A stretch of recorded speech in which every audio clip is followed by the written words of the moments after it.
Hello once again, and welcome back to the Old Code Podcast. This is the 16th episode. I'm your host, the Professor. Today we're circling back to addressing those cultural issues that I talked about a couple weeks ago in the unholy trinity or cultural trinity ideology. For a little bit, we addressed mammon. I addressed different aspects of how do we push back against the tide of consumerism? How do we push back against the idea that your worth is derived by the progress that you make, whether it's economically or technologically? We push back on all of that by pushing forward an idea of striving for excellence and striving for beauty in everything that we're doing.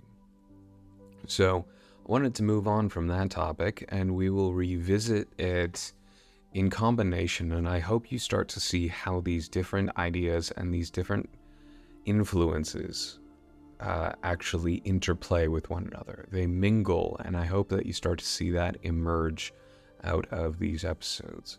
But today I wanted to talk about basically a part one to the addressing of Baal. How do we think about modern Baal worship, particularly in agriculture? Yeah, I have to admit, it's a bit of a task trying to communicate, which I'll say what I'm pushing for in this episode is the premise of regenerative agriculture. And it's difficult talking about that in a philosophical context and trying to convince you to care about it. I hope that the longer, unholy cultural trinity, if you haven't listened to that, go ahead and go listen to it. It's a bit longer, but I think it's worth it. I hope that gave you a reason, if you have listened to it, I hope that gave you a reason to care about why we are doing what we're doing. I hope that you can say, you know what, there is a moral value, there is a ethical value to how we are doing what we're doing. So I want to start off with giving you one more reason to care, and then we can launch into basically a primer as to what we can do instead. This is a little less of a individual application episode, because this is one of the cultural critique episodes and cultural influencing episodes.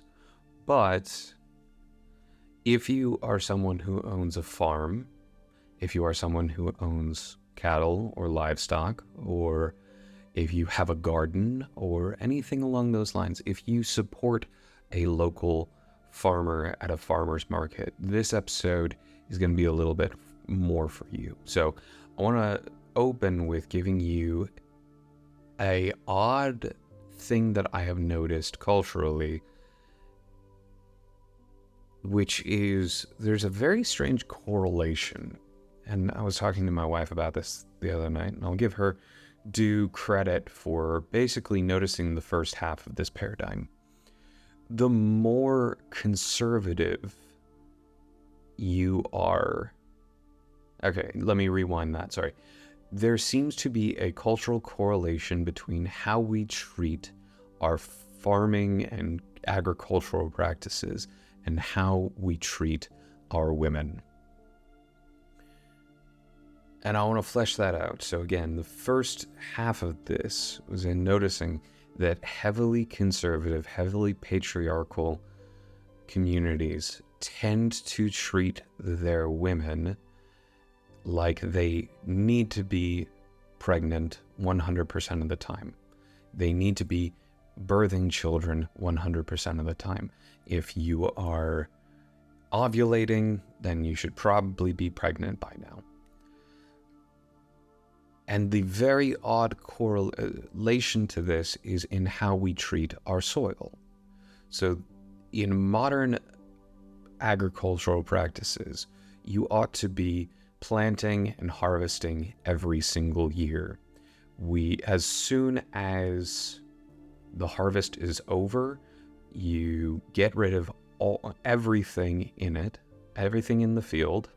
Some farmers burn it, I understand. Some farmers just rotate through, and the soil is left bare for the rest of the season until the next year, when it is sprayed down with pesticides, insecticides, with goodness, I'm forgetting the name of it, when it's meant to kill herbicides. There we go, herbicides.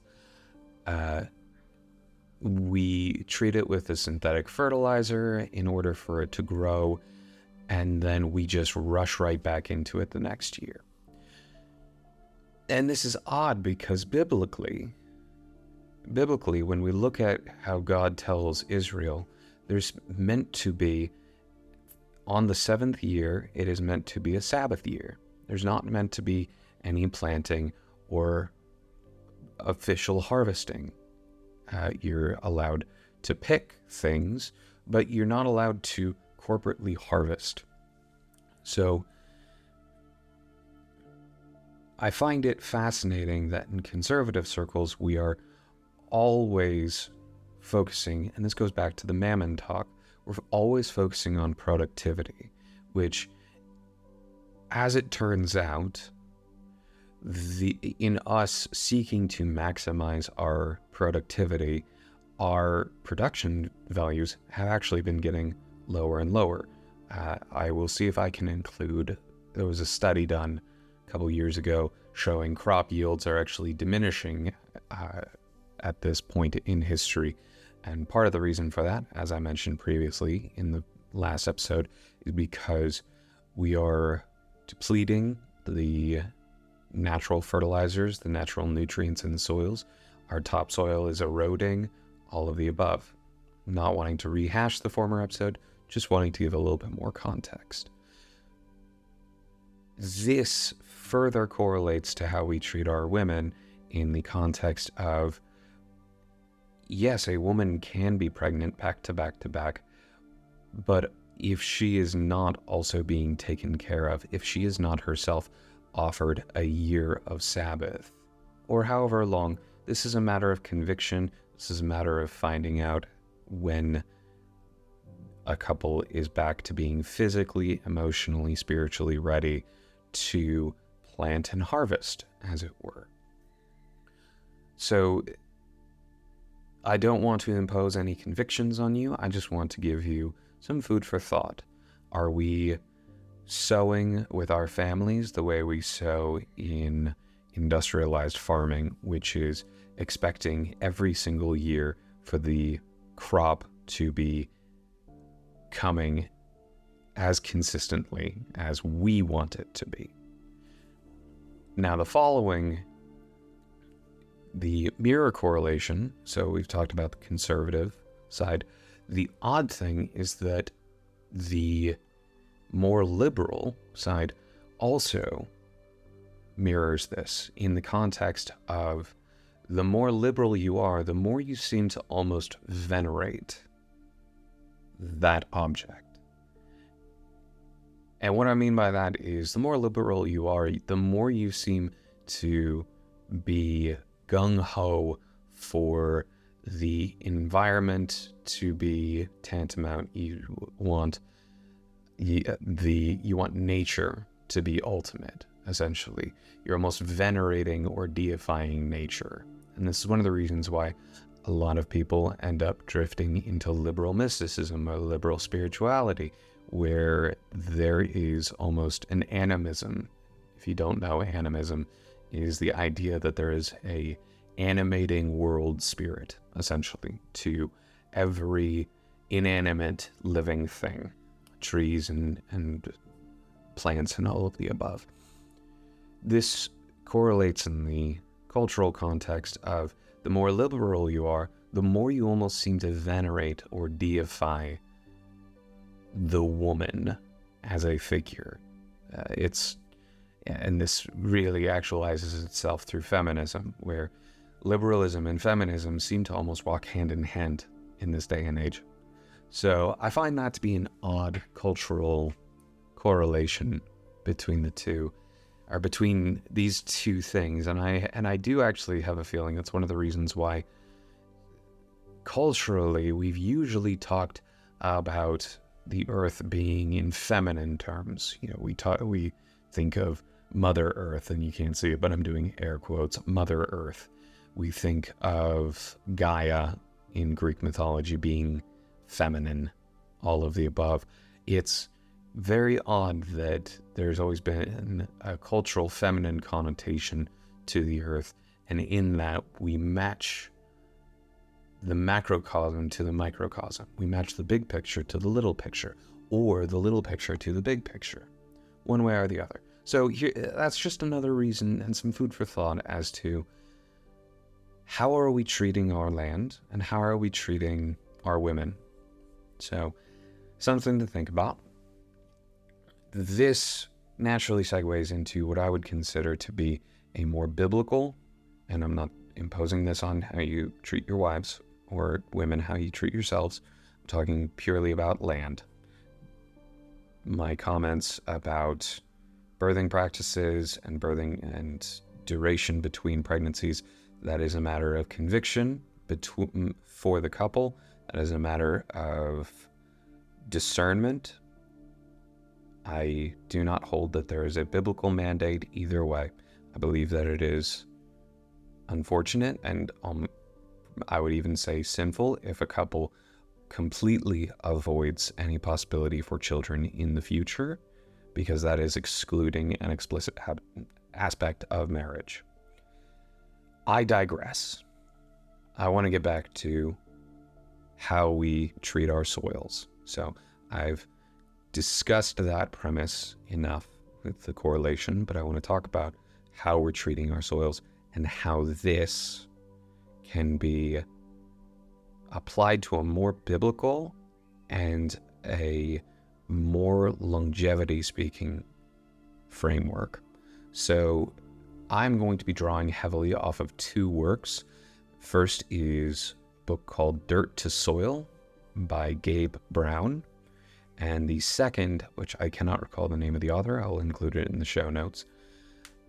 The second is a book called Grass-Fed Beef for a Post-Pandemic World. So these two books really helped open up an image of working with God's creative order, as opposed to us superimposing what we believe to be a superior order. So I will lay out the 5 principles from Dirt to Soil that Mr. Brown propounds, and I'll give you a slight reasoning as to why they all work. So he lists out 5 principles. Yes, 5 principles. He says limited disturbance, whether that's mechanical, chemical, or physical disturbance to the soil. So therefore, he is opposed to tillage. I have heard both sides of the argument. As far as tillage goes, I believe in most situations it can be damaging, but in some situations it can be necessary in order to provide an initial loosening up of the soil. So he lists one of the reasons for lack of tillage is tillage causes soil erosion, which causes the degradation of natural resources. Synthetic fertilizers tend to oxidize liquid carbon, which is found in soils. Herbicides tend to kill not only the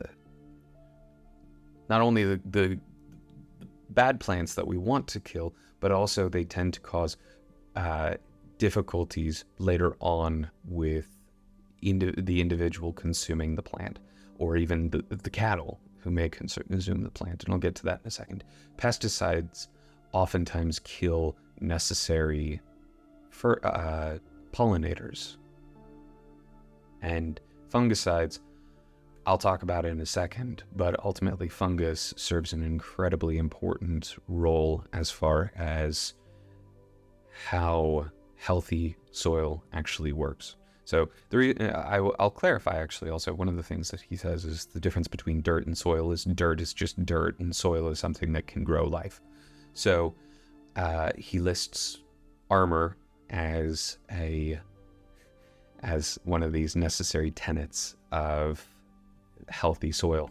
The reason why he brings this up is armor he describes as a living barrier that helps to protect the soil. And he brings up the fact that if you look at any thriving ecological system, there's always a layer of living material. And that's typically what we understand as weeds or grass or something along those lines. Now, these weeds and these grass actually provide both a protection from oxidation, but also a temperature armor, essentially. It helps to shore up the soil structure itself as well. So that's number 2. And then number 3 is diversity. Actually, going back briefly to number 2, because I don't think I pointed it out, he didn't just point out that in healthy ecological systems, but in all natural ecological systems, there is an armor to the soil. And then this segues into the diversity aspect. In natural ecological systems and healthy ecological systems, there's always a ton of biological diversity. You don't ever find a monoculture in nature, essentially. There's always, he says, grasses, forbs, legumes, and shrubs all live and thrive in harmony with each other. He says some are high carbon, some are low carbon. This helps to cycle nutrients because the natural diversity amongst these plants actually helps each other. So some will help draw nitrogen out from the atmosphere. Some have roots that dig down further and are able to bring nutrients up closer to the surface. His 4th point is living roots. So he says these living roots are feeding soil biology by providing its basic food source, which is carbon. So these living roots, it's actually fascinating because the living roots provide situations for what he refers to, or what is referred to as, mycorrhizal fungi. And these fungi are able to help make certain nutrients in the soil more bioavailable to the plants than others. The fungi effectively have a symbiotic relationship with the plants. The living roots help to store carbon in the soil. The disturbance then oxidizes the disturbance, such as something like tillage, functions to actually oxidize that carbon and then expel it back into the atmosphere. So a little bit of back information. Reason why it's so important to have carbon in your soil is that you could basically compare carbon to fat stores. So when we are exercising or when we're in a caloric deficit, your fat stores are oxidized and they are mobilized to be able to provide energy. Allow me to gather my thoughts. During the year, plants will automatically draw carbon out of the atmosphere and then store it in the soil. Now, this carbon storage is, in fact, for the next generation of plants, because the natural life cycle of a plant is it grows, it blooms, it has seeds, it drops those seeds fall to the ground, then they sprout, and then they have those fat stores to draw from for the future. Now, this is one of the reasons why these first 4 tenets are so important. Because ultimately what we're wanting to do is we are not simply wanting to grow better food, we're wanting to take care of the soil that the food grows in. Part of the reason for that is because if you don't have good soil, you're never going to grow any food. Now, we've started supplementing this in recent years with things like aquaponics and vertical farms, but I want to draw an illusion for you with the difference between regenerating land and things like vertical farms and aquaponics or hydroponics. The difference between the two is like rehabilitating a limb. Say I have a bad knee or something and I just need a little bit of physical rehabilitation. That is regenerative farming. It's saying, you know what, we've got a bad limb or we've got a bad field. Let's encourage all of these aspects, which we find actually in nature as God has established it. Let's do all of these things. Let's do all of these steps in order to rehabilitate the land so that it can be fruitful. In the same way, we rehabilitate a limb so that it can be useful. Going back to the definitions from the classical transcendental, we don't just want functional soil. We want good soil. We don't just want soil that can produce goods because it happens to be dirt and that's what plants happen to grow in. No, we want to create an environment that is actually very conducive for the growth of those plants. Now, this correlates then to vertical farms and aquaponics. They're more like a prosthetic where you don't have a limb anymore, where you don't have land anymore. Correlation there. You don't have the land or limb. You need to supplement with something that is a facsimile thereof.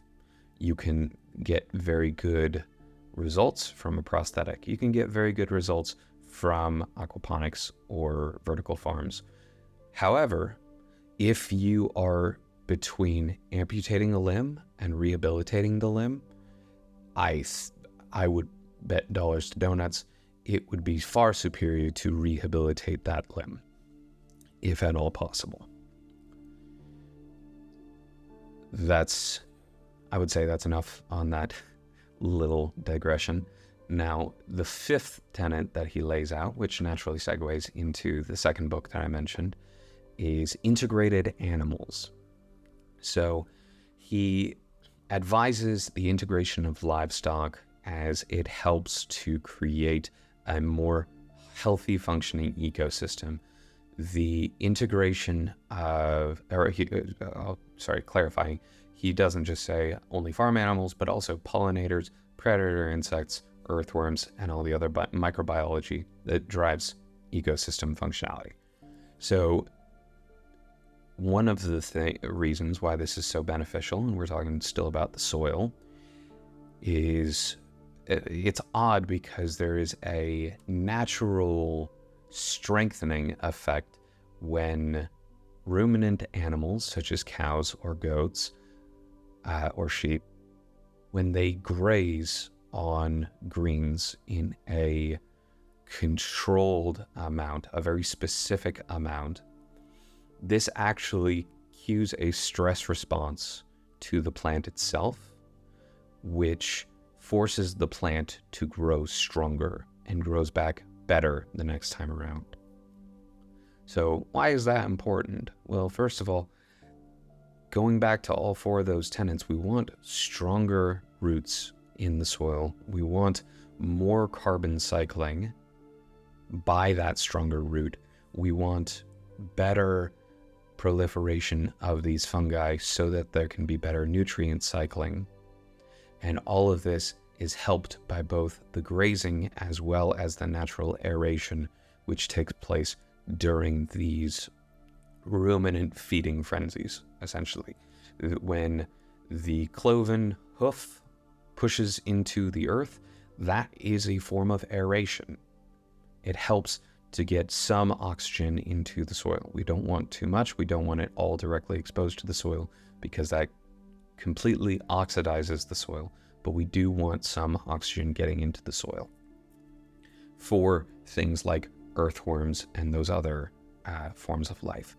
Now, this segues nicely into that second book. Like I said, Grass-Fed Beef for a Post-Pandemic World. I'll include the author's name if I happen to remember it when I'm publishing the episode.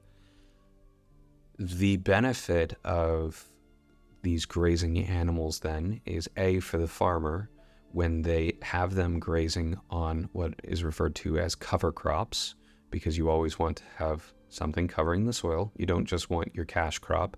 You also want a cover crop to be able to protect the soil from the weather.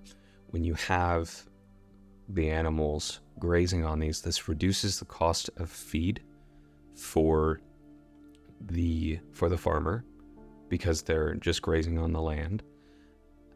This also happens to help the cows themselves, because in recent years we have fed our cows a steady diet, typically consisting of either corn or soy or some combination of the two.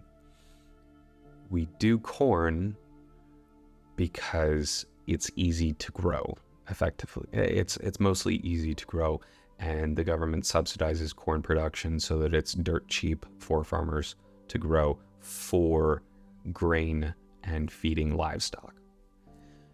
The difficulty which arises, which the grass-fed cows, and this ideology segues perfectly into, the difficulty which arises when you feed cows corn and things which don't have a naturally high amount of cellulose, which is found in grass and other vegetation.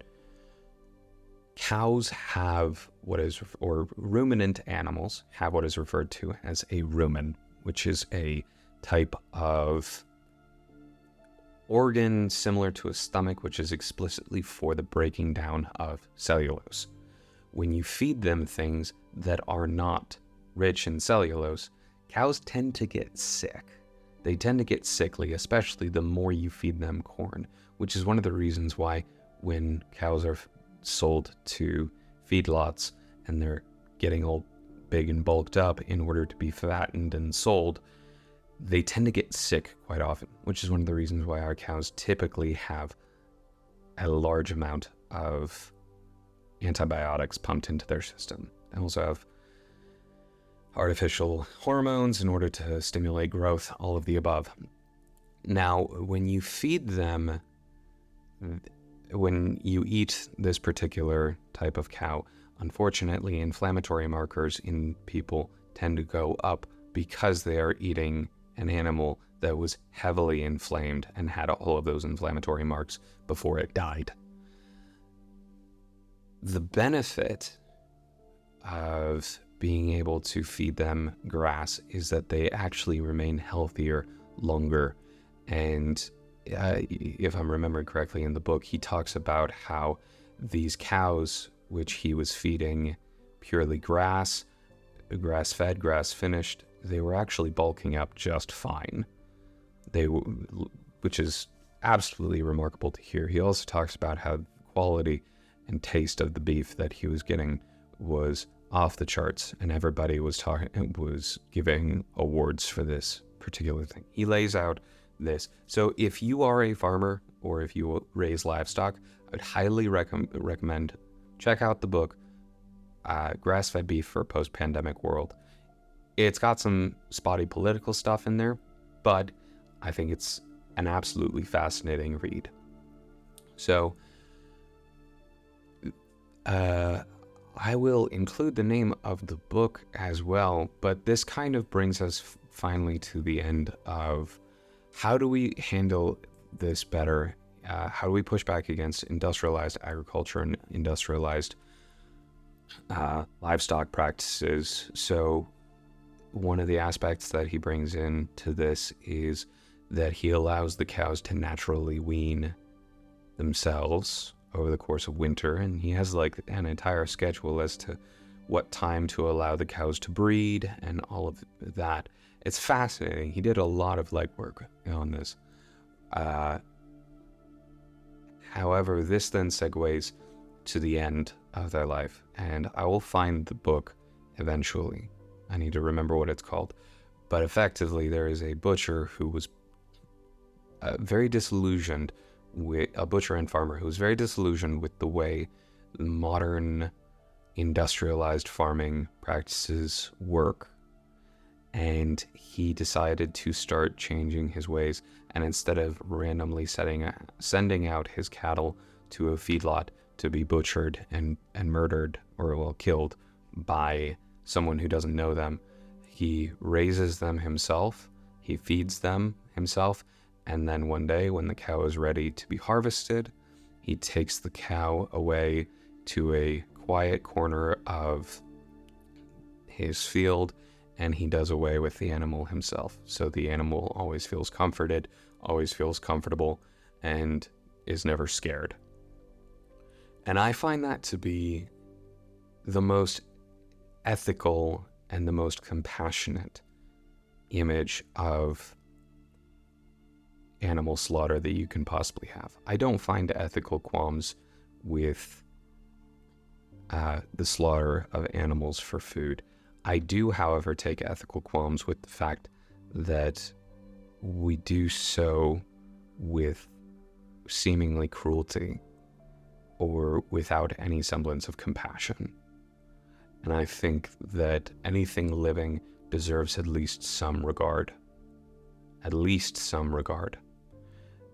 And this effectively humanizes the process and takes it back from the very, very pagan ritualistic aspect of just sending it away out of sight, out of mind, so we don't have to worry about it, and seeing animals just as things for consumption, as opposed to living things that we happen to also consume. So I hope that I didn't lose you in this episode. I hope that I didn't lose your interest. I hope that you find this as fascinating as I do. But ultimately, I hope that this helps you to think a little bit longer and harder about what you are buying at the grocery store, what practices you're supporting. Personally, I have found recently, this is not like a paid advertisement, but Aldi, of all places, has been selling grass-fed ground beef for a very reasonable price. And the moment I found that out, I instantly switched to going over. I think it's maybe $1 more per pound than the non-grass-fed kind. But just, if you can, try to encourage these regenerative practices in whatever way you can. If you have a garden, well, you can check out the book either on, I think it's called Everand now, but it used to be called Scribed. Check it out on some sort of digital reading platform, or go to your local library. Read up on these things, because they're absolutely fascinating. And as much as we are not just thinking about how to live a better life, but how do we encourage a better culture? And how do we want our culture to mirror and mimic the way God has created his world to function? I think that's all I have for you today. I've tried to be a little bit more put together for this episode, and I hope it shows. I really enjoyed doing this episode, and I hope you care about it. I really do. This has been the 16th episode of the Old Code podcast. If you like what you hear, go ahead and drop me a little note. I think on Spotify it has the option for feedback. You can rate the channel. You can do anything that you want. But ultimately, if you happen to know somebody else who is interested in farming practices, encourage them to either listen to this episode or read either of those two books, or both of them, whatever you want. Just encourage people to learn more about the way God has designed his world to work. In any case, this has been the Old Code Podcast. I am the professor, and I will catch you next time.